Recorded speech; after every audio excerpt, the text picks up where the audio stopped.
Muito bem, nós temos vindo a olhar para o livro de Neemias. É muito encorajador ler o livro de Neemias.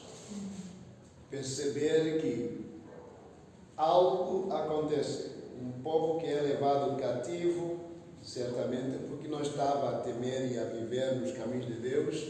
70 anos estariam eles na Babilônia. Mas é interessante, quando Neemias recebe notícias de que o povo estava em total escombro, em total humilhação, qualquer um de nós talvez dissesse: olha, eu estou bem, não me importa, eu estou bem aqui. Mas não foi assim com Neemias. Imediatamente ele clamou a Deus e pediu a sabedoria de Deus e começou a ter interações com rei e tudo mais. Eventualmente Neemias estava no meio da obra da reconstrução dos muros, e sabemos que não foi sem oposição, certo? Muita oposição. E se houve oposição para quem queria fazer tamanho bem para o povo que estava em total humilhação, eu quero que vocês saibam que todos nós também passaremos por tempo de humilhação, por tempo de perseguição, por tempo de oposição. E quando essas coisas acontecerem, Pedro mais tarde nos lembra que nós não precisamos de tomar isso como se fossem coisas estranhas, que nos alegremos mesmo quando passamos em tempos de grandes perseguições e oposições na nossa vida.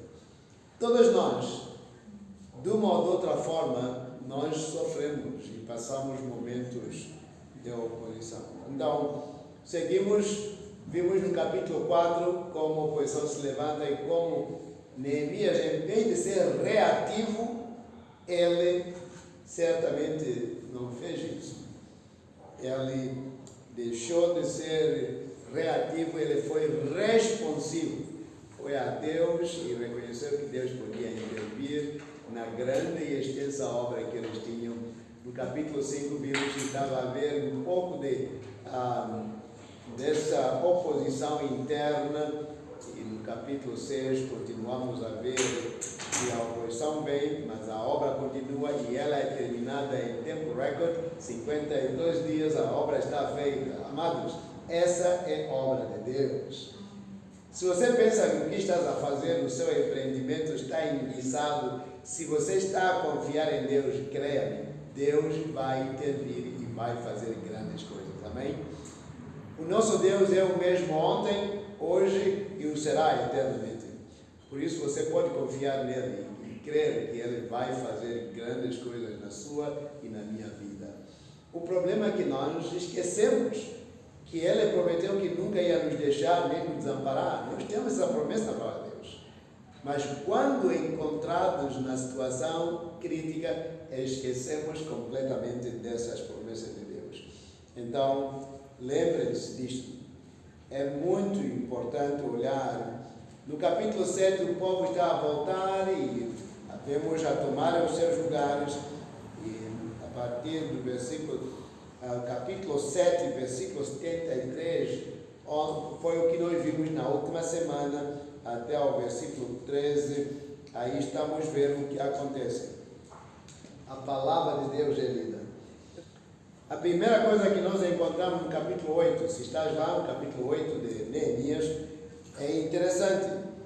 O que acontece? O povo agora volta muito tempo em terra estranha e provavelmente já apanhou os costumes e hábitos de outras terras e sem o hábito de estar na palavra de Deus. Neemias pode ser considerado o líder da grande restauração dos muros. E Esdras pode ser visto como o líder da grande restauração de culto e adoração do povo de Israel. Porque agora eles voltam e a palavra é lida. Logo no capítulo 8, nos primeiros 4 versículos, vemos a leitura da palavra. E chegado o 7º mês, estando os filhos de Israel nas suas cidades, todo o povo se ajuntou como só homem na praça, diante da porta das árvores, e disseram a Esdras: o escriba que trouxesse o livro da lei de Moisés, que o Senhor tinha ordenado a Israel. No versículo 2 diz que Esdras, o sacerdote, trouxe a lei perante a congregação, tanto de homens como de mulheres, e todos os que podiam ouvir com entendimento, no primeiro dia do 7º mês. E leu no livro diante da praça, que está diante da porta das águas, desde a alva até ao meio-dia, perante homens, mulheres e os que podiam entender, e os ouvidos de todo o povo estavam atentos ao livro da lei. E Esdras, o escriba, estava sobre um púlpito de madeira que fizera para aquele fim, e estava em pé junto a ele, à sua mão direita, e vem um grupo de colaboradores com ele. Amados, não há possibilidade de podermos ver o avivamento no meio da igreja quando nós estamos distanciados da palavra de Deus. A palavra de Deus traz convicção, a palavra de Deus traz restauração, a palavra de Deus renova a visão da vida como um povo de Deus. Uma igreja que não estuda a palavra de Deus é uma igreja sem rumo. Estão comigo? É uma igreja sem rumo. A palavra de Deus é bússola, é ela que nos norteia. Foi o que está acontecendo aqui. O povo está a voltar e a única maneira como eles podiam ter direção foi ouvir a palavra lida. Agora, às vezes nós vimos a palavra lida, a palavra pregada, a palavra ensinada. Não é problema ouvir ou ler ou mesmo estudar. O problema maior é quando nós ouvimos, mas nada fazemos do que nós ouvimos. Fazemos o ouvido do mercador. Precisamos de sair dessa. Eu estou a reiterar isso porque eu creio que é de extrema importância. No boletim da igreja, sempre nós lemos: queremos que a Bíblia é a autoridade suficiente e última em matérias de fé e conduta. Espero que realmente entendamos o que dizemos com isso. Agora, o povo está fazendo o que aqui? Está a ouvir a palavra. De que maneira o povo está a ouvir a palavra? O texto diz que todas as pessoas, adultos, homens, mulheres e adolescentes, pessoas que podiam ouvir e entender a palavra, eles estavam ali bem atentos à leitura da palavra de Deus. Eu gostei de poder ver isso. Eles estavam atentos à leitura. É o que diz o versículo 3. E os ouvidos de todo o povo estavam atentos ao livro da lei. Não era aquela gente dizer: eu estou na igreja hoje, é hábito ir. Mas agora é um povo que diz: estou a ouvir a palavra de Deus a ser lida, eu quero ouvi-la e ouvi-la bem. E Esdras estava sobre um púlpito. Nós falamos sobre isso na semana passada e ela estava corroborado com pessoas dizendo: isso que está sendo feito é a verdade. Versículo 5: e Esdras abriu o livro perante a vista de todo o povo, porque estava acima de todo o povo, e abrindo ele, todo o povo se pôs em pé. E diz o versículo 6: e Esdras louvou ao Senhor, o grande Deus, e todo o povo respondeu: Amém, Amém, levantando as suas mãos e inclinaram suas cabeças e adoraram ao Senhor com os rostos em terra. Eu, como eu disse, estou a fazer uma reiteração disto porque eu acho muito importante. Palavra de Deus deve ser levada muito séria na nossa vida individual e na nossa vida coletiva como igreja. Amém? O povo que estuda a palavra de Deus, a igreja que preza a palavra de Deus, é uma comunidade de fé que vai poder fazer diferença, porque ali o nosso Deus vai poder causar avivamento espiritual. Não é possível um povo que não está a buscar os caminhos de Deus para que ele possa experimentar avivamento. E a minha oração pela nossa igreja e pelos púlpitos das nossas igrejas, não só batistas, mas de todos os evangélicos, é que Deus derrame avivamento em nossos púlpitos, para que a palavra seja pregada de forma destemida e corajosa, para que não fiquemos a fazer aquela jogada, leia um versículo aqui, salto para aquele outro, mas possamos ler de forma sistemática, fazendo a exposição da palavra de Deus, para que o povo de Deus seja edificado na palavra, fique firme na palavra.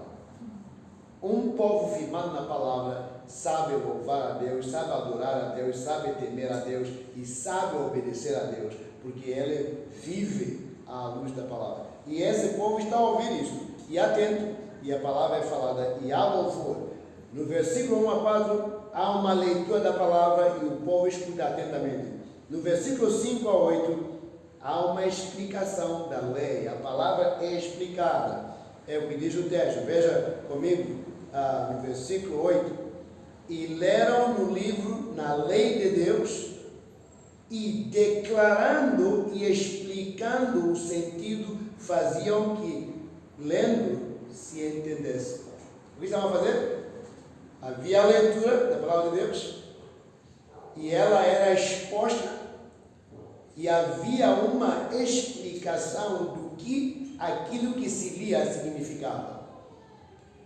O método de estudo bíblico básico, o método indutivo de estudar a palavra de Deus, envolve isso: observação, olhar o que está lá no texto, interpretação, que é entender o que o texto quer dizer, e aplicação.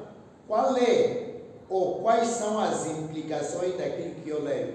Eu quero te garantir que não és capaz de fazer uma aplicação de algo que não entendeste. E aqui fizeram questão não só de ler, mas de expor a palavra, explicando o que essa palavra queria dizer. Então, eu quando penso na nossa igreja, começo a pensar no nosso Ministério de Educação Cristã na igreja. O plano que eu tenho para a igreja é que nós, terminando os manuais que nós temos agora e alguns temas que vamos terminar, o nosso plano é abrir, juntar os adultos e jovens, junto adolescentes e os juniores em classes onde nós vamos ensinar como é que você pode estudar a Bíblia sozinho.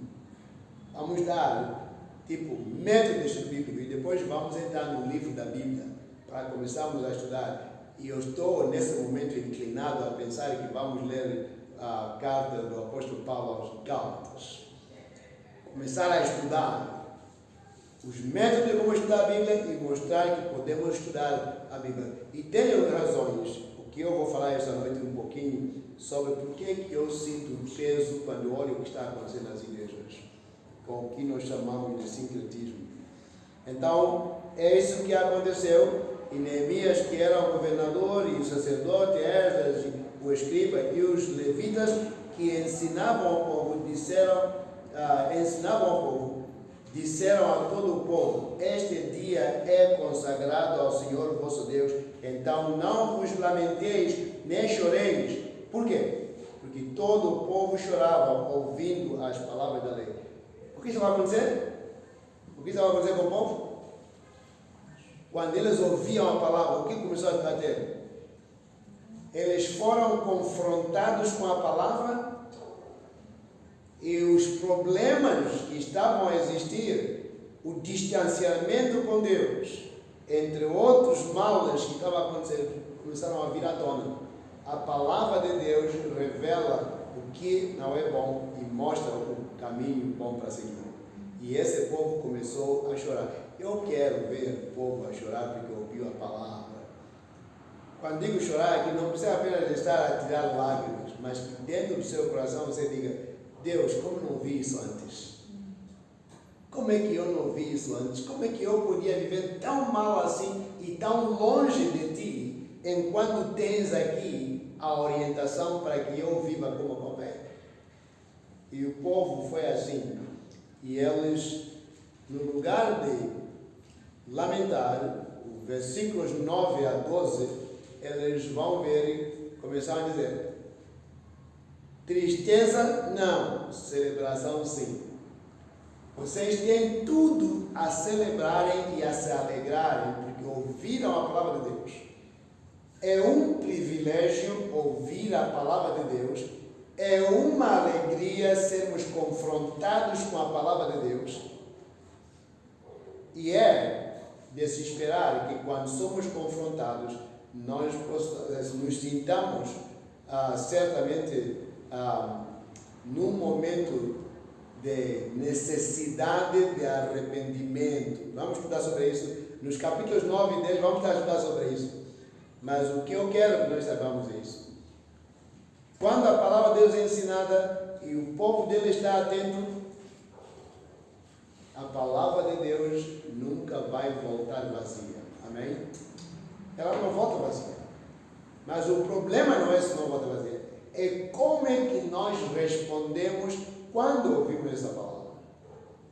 Às vezes, como eu disse no domingo, apesar do Espírito Santo de Deus gritar para que nós possamos responder, estamos tão insensíveis que ler a Bíblia é o costume, é o que nós fazemos.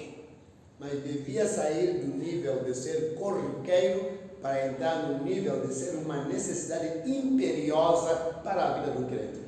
Onde eu estou querendo ouvir a cada dia: Deus, o que tens a falar para o meu coração? Tanto no seu tempo a sós com Deus, quanto em cultos públicos como esses que nós temos.